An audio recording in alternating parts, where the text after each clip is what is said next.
तो इस प्ले की शुरुआत होती है इटली के एक शहर वेनिस से, जहां पर बसेनियो नाम का एक नोबलमैन, लेकिन पैसे के मामले में इसका हाथ थोड़ा तंग है। तो दोस्तों ये बसेनियो अपने पैसे वाले व्यापारी दोस्त एंटोनियो से कुछ पैसे उधार मांगता है ताकि ये उस पैसे से पोर्शिया को पटा सके। ये पोर्शिया एक लड़की का नाम है। तो ये अपने दोस्त एंटोनियो से कुछ पैसे उधार मांगता है कि दोस्त मुझे पैसे दे। तो ये एंटोनियो के पास इस वक्त हाथ में पैसे नहीं है, तो ये हाथों हाथ बसेनियो को पैसे नहीं दे सकता, क्योंकि इसने अपना सारा पैसा समुद्र में चलने वाले शिप्स में लगा रखा है। समुद्र में जो जहाज चलते हैं उनमें अपना पैसा लगा रखा है। तो ये अपने दोस्त बसेनियो को बोलता है कि तुम मेरे नाम से कहीं से भी उधार पैसा ले लो, फिर जैसे ही मेरे शिप्स वापस लौट कर आएंगे तो मैं तुम्हारा लिया हुआ पैसा चुका दूंगा, तुम्हारा लिया हुआ उधार पैसा मैं चुका दूंगा। ठीक है, तो अभी यहां तक की कहानी क्लियर है, ये दो दोस्तों की कहानी क्लियर है। तो दोस्तों अब वेनिस सिटी के पास में एक जगह है जिसका नाम है बेलमोंट, और इस बेलमोंट नाम की जगह पर पोर्शिया रहती है। पोर्शिया जिसकी बात चल रही थी, जिसको पटाने की बात चल रही थी, ये बसेनियो जिसको पटाना चाहता है। तो दोस्तों इस पोर्शिया के साथ एक प्रॉब्लम है। प्रॉब्लम क्या है कि इसके फादर जो थे वो एक ऐसी विल सेट करके गए हैं। ये वैसे पैसे वाली बहुत है ये पोर्शिया, लेकिन इसके फादर एक ऐसी विल सेट करके गए हैं कि किसी भी लड़के को पोर्शिया से अगर शादी करनी है तो उस लड़के को कुछ शर्तें पूरी करनी होंगी। तो ये पोर्शिया अपनी सर्वेंट नेरिसा, ये मेड सर्वेंट है नेरिसा, इससे इन्हीं शर्तों के बारे में सोच सोच कर बातें करती है और निराश होती है। यहां दोस्तों पोर्शिया के फादर ऐसी कौन सी शर्त सेट करके गए हैं? तो दोस्तों शर्त यह है कि कोई भी आदमी पोर्शिया से शादी करना चाहता है तो उसको एक पहेली सुलझानी होगी। उस लड़के के सामने 3 कास्केट होंगे। कास्केट का मतलब समझते हो, संदूक। तो 3 संदूक होंगे उस लड़के के सामने, एक गोल्ड का, एक सिल्वर का और एक लेड का। तो उस आदमी को, उस लड़के को सही कास्केट को चुनना होगा अगर वो पोर्शिया से शादी करना चाहता है, तो तभी जाकर वो पोर्शिया का हस्बैंड बन सकेगा। पोर्शिया ने तो दोस्तों ये उम्मीद ही छोड़ दी थी कि अब इसकी शादी होगी, क्योंकि कोई भी आता तो इस पहेली को सॉल्व करने में फेल हो जाता। तो फिर इसकी सर्वेंट नेरिसा इसको दिलासा देती है। अब दोस्तों वापस सीन आता है वेनिस का। वेनिस में बसेनियो ने एक ऐसा बंदा ढूंढ लिया है जो इसे उधार पैसे दे दे, और इस बंदे का नाम है शाइलॉक, जो इस बसेनियो को 3000 ड्यूकेट्स देने को तैयार हो गया है।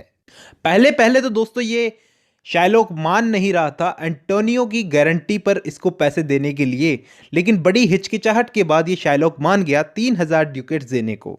लेकिन तभी वहां पर एंटोनियो आ जाता है और इस शाइलॉक की बेइज्जती करने लगता है कि तुम इस लोन के बदले हम लोगों से इतना भारी इंटरेस्ट ले रहे हो, शर्म आनी चाहिए तुम्हें इस ब्याजखोरी करने पर। अब दोस्तों ये शाइलॉक तो एक जूइश मनी लेंडर है, इसका काम ही है लोगों को पैसे देना, तो ब्याजखोरी तो ये करेगा, इसका काम है ब्याजखोरी करना। लेकिन शाइलॉक ने इन दोनों के सामने एक अजीब सा ऑप्शन रखा कि ये शाइलॉक बसेनियो को 3 महीने के लिए बिना किसी चार्ज पर, बिना किसी ब्याज पर पैसा देने को तैयार है। लेकिन अगर टाइम पर पैसे नहीं मिले, मतलब 3 महीने से एक भी दिन ज्यादा हुआ, तो इस एंटोनियो की बॉडी में से मैं जहां से चाहूं वहां से 1 पाउंड मांस काट लूंगा। लेकिन यहां पे एंटोनियो बड़ा कॉन्फिडेंट था, कॉन्फिडेंट थोड़ा ज्यादा ही था कि इसके शिप्स 3 महीने से पहले पहले तो वापस आ ही जाएंगे समुद्र में से वेनिस में वापस। तो ये शाइलॉक की डेडलाइन से पहले ही इसको इसका कर्जा चुका देगा। तो इस एंटोनियो ने शाइलॉक की शर्त मान ली कि तुम पैसे तो दो, हम चुका देंगे तुम्हारा पैसा 3 महीने से पहले। वहां दोस्तों बेलमोंट में नए नए लड़के आकर के अपना लक आजमा रहे हैं पोर्शिया से शादी करने के लिए। प्रिंस ऑफ मोरक्को आए हैं इस इरादे से कि ये अपना लक आजमाते हैं इस पहेली को सॉल्व करने में। तो प्रिंस ऑफ मोरक्को ने गलती से गोल्ड का कास्केट चूज कर लिया और पहेली को सॉल्व नहीं कर पाए, और वो गलत कास्केट था, गोल्ड का कास्केट। तो बेलमोंट में तो ये चल ही रहा है। अब वेनिस में क्या होता है दोस्तों, इस बसेनियो का एक दोस्त है लॉरेंजो, जो इस शाइलॉक की डॉटर जेसिका के साथ प्रेम में है। तो एक रात जब शायलॉक अपने घर में नहीं था, तो ये इस शायलॉक की बेटी जेसिका ने इसका बहुत सारा पैसा चोरी कर लिया, मतलब अपने फादर का बहुत सारा पैसा चोरी कर लिया और अपने बॉयफ्रेंड लॉरेंजो के साथ भाग गई। दोस्तों, ये लॉरेंजो और जेसिका ये दोनों बसेनियो के साथ ही बेलमोंट आ गए। अब एक प्रिंस ऑफ एरेगॉन भी अपनी किस्मत आजमाने आए हैं पोर्शिया से शादी करने के इरादे से। ये प्रिंस ऑफ एरेगॉन ने सिल्वर का कास्केट चुना। इसी के साथ ये भी फेल हो गए क्योंकि सिल्वर का कास्केट भी गलत था और यहां से चले गए। तभी यहां पर बसेनियो आता है। बसेनियो की एंट्री होती है यहां पर। पोर्शिया के लिए ये बहुत सारे गिफ्ट्स लाया है। अब कुछ हफ्ते गुजरते हैं, एक न्यूज आती है कि एंटोनियो की जो शिप समुद्र में थे वो समुद्र में कहीं खो गए हैं। और वहीं दूसरी तरफ इस शायलॉक को भी पता चल गया था कि इसकी बेटी जेसिका इसका बहुत सारा पैसा लेकर किसी लड़के के साथ भाग गई है। तो अब इस शायलॉक का जितना भी गुस्सा है इसके अंदर, ये सारा अपना गुस्सा एंटोनियो का 1 पाउंड मांस काटकर निकालेगा, जैसा कि कॉन्ट्रैक्ट के हिसाब से तय हुआ था। क्योंकि अब टाइम भी पूरा होने वाला है जो टाइम शायलॉक ने इन दोनों दोस्तों को दिया था।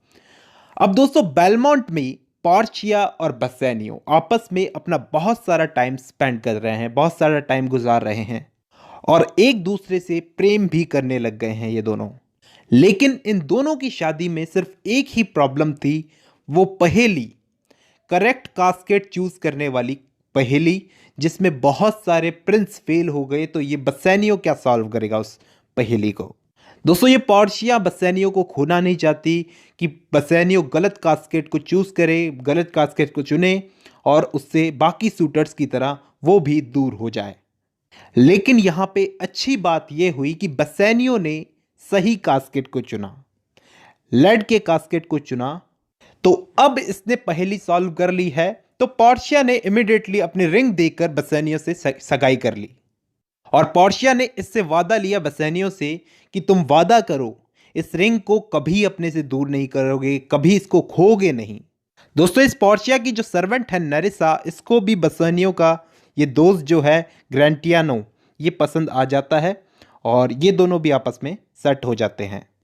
अब सारे के सारे यहां पे खुश हैं। तो तभी बसेनियो के पास एंटोनियो का लेटर आता है कि दोस्त, मेरे शिप समुद्र में कहीं खो गए हैं और ये शायलॉक यहां पे मेरा 1 पाउंड मांस काटने के पीछे पड़ा हुआ है, ये पागल हो गया है, मुझे यहां पे आकर के बचाओ। इस पोर्शिया को डाउट हो जाता है कि कुछ तो प्रॉब्लम हुई है। पोर्शिया इस बसेनियो को बहुत सारा पैसा दे देती है जिससे ये वेनिस जाकर अपना कर्जा उतार सकता है, शायलॉक को भी पैसा दे सकता है और अपने दोस्त की जान भी बचा सकता है। तो ये बसेनियो जल्दी जल्दी वेनिस के लिए रवाना हो जाता है, वेनिस निकल जाता है अपने दोस्त की जान बचाने के लिए। और यहां पोर्शिया के दिमाग में कुछ अलग ही प्लानिंग चल रही है। अब सीन आता है वेनिस सिटी की कोर्ट का। वेनिस सिटी की एक कोर्ट के अंदर ये शायलॉक इस एंटोनियो को पकड़कर सिटी के ड्यूक के सामने लाकर इसका 1 पाउंड मांस काटने की बात कर रहा है। बसेनियो भी दोस्तों यहीं पर है। ये इसके उधार दिए हुए पैसों का 3 गुना ज्यादा पैसे इसको ऑफर कर रहा है। किसको? इस शायलॉक को। लेकिन ये तो अड़ा हुआ है, ये शायलॉक तो अड़ा हुआ है कि मैं तो 1 पाउंड मांस ही काटूंगा। तभी दोस्तों यहां पर नरिसा और पोर्शिया ये दोनों आ जाती है, एक लॉयर का और उसके क्लर्क का भेष बदलकर। एक लॉयर का भेष बदल के आ जाती है, बेल्तजार नाम का लॉयर बन के आ जाती है, बेल्तजार नाम होता है उस लॉयर का। तो ये आते ही एंटोनियो को डिफेंड करने लगती है। ये पोर्शिया लॉयर का भेष तो इसने बदल ही रखा है, तो ये एंटोनियो को डिफेंड करने लगती है कि इस शायलॉक को कोई भी राइट नहीं है कि ये एंटोनियो का एक भी खून की बूंद को बहा सके। और अगर शायलॉक ने ऐसा किया तो वेनिस में इसकी जितनी भी वेल्थ है इस शायलॉक की, उस वेल्थ को जब्त कर लिया जाएगा। स्टेट इसकी सारी वेल्थ जब्त कर लेगा। उल्टा इसने तो शायलॉक को गिल्टी प्रूव भी कर दिया। कि इस शाइलॉक को कोई भी राइट नहीं है कि ये एक वेनेशियन सिटीजन की जान ले, और इसने ये कोशिश की है, एक मारने की कोशिश की एक वेनेशियन सिटीजन को, तो इसकी आधी वेल्थ एंटोनियो को दे दी जाए और आधी स्टेट जब्त कर ले इसकी वेल्थ। पोर्शिया लॉयर बन के आई और इसने सारा पासा पलट कर दिया। तभी एंटोनियो और ड्यूक शाइलॉक पर दया दिखाते हैं कि हम लोग इसकी वेल्थ को अभी जब्त नहीं करेंगे और इसे छोड़ दिया जाए, लेकिन बदले में इससे एक शर्त रखी गई, एक काम करना होगा, इसे मरने के बाद, मरने से पहले इसे अपनी आधी वेल्थ एंटोनियो को देनी होगी और आधी अपनी भागी हुई बेटी जेसिका को। और इसके साथ साथ इसे ज्यू जो ये है, यहूदी है, इसे अपना धर्म बदल के क्रिश्चियनिटी को भी अपनाना होगा। अब होना क्या था, शाइलॉक को ये सारी शर्तें माननी पड़ी। पोर्शिया ने अपना काम कर दिया, ये लॉयर बन के आई और इसने सब कुछ प्रूव कर दिया और ये जाने लगी। तभी बसेनियो इसके पास आया, जो इसको अभी भी लॉयर ही समझ रहा है। इसे पता नहीं है कि ये पोर्शिया ही है। तो ये क्या किया, इसने क्या किया, इसको कुछ पैसे ऑफर करता है कि लॉयर साहब आप अपनी फीस तो ले लो। लेकिन ये मना कर देती है, पोर्शिया मना कर देती है और इसकी पहनी हुई रिंग इससे मांगती है। लेकिन बसेनियो सोचता है कि मैंने तो कसम खाई है पोर्शिया से कि मैं अपनी रिंग किसी को नहीं दूंगा। बसेनियो बहुत हिचकिचाता है रिंग देने के लिए, लेकिन एंटोनियो इसको उकसाता है कि तेरे दोस्त की जान बचाइए पागल, लॉयर साहब को रिंग दे दे। तो ये बसेनियो इतना जोर डालने पर रिंग अपनी दे ही देता है लॉयर को।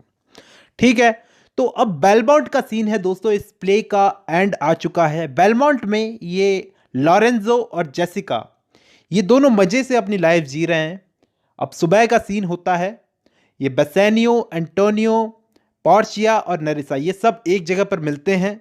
अब ये पोर्शिया बसेनियो पर गुस्सा दिखाती है झूठ मूठ का कि तुमने मेरी दी हुई रिंग को खो दिया। इसे बहुत परेशान करती है गुस्सा दिखाकर कि तुमने मेरी रिंग को खो दिया, दी हुई रिंग को, इतना भरोसा किया था।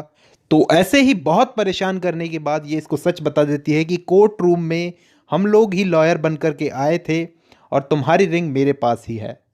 तो ये सब सुनकर के बहुत खुश होते हैं ये सारे के सारे, और एंड में सब कुछ अच्छा हो जाता है। ऐसे में एक गुड न्यूज़ और आती है, इस एंटोनियो के जो शिप खो गए थे समुद्र के अंदर, जो इसके शिप्स खो गए थे वो सही सलामत वेनिस वापस आ गए हैं, ये गुड न्यूज़ आती है। इसी के साथ एंड में सब कुछ अच्छा हो जाता है और इस कहानी की हैप्पी एंडिंग होती है दोस्तों।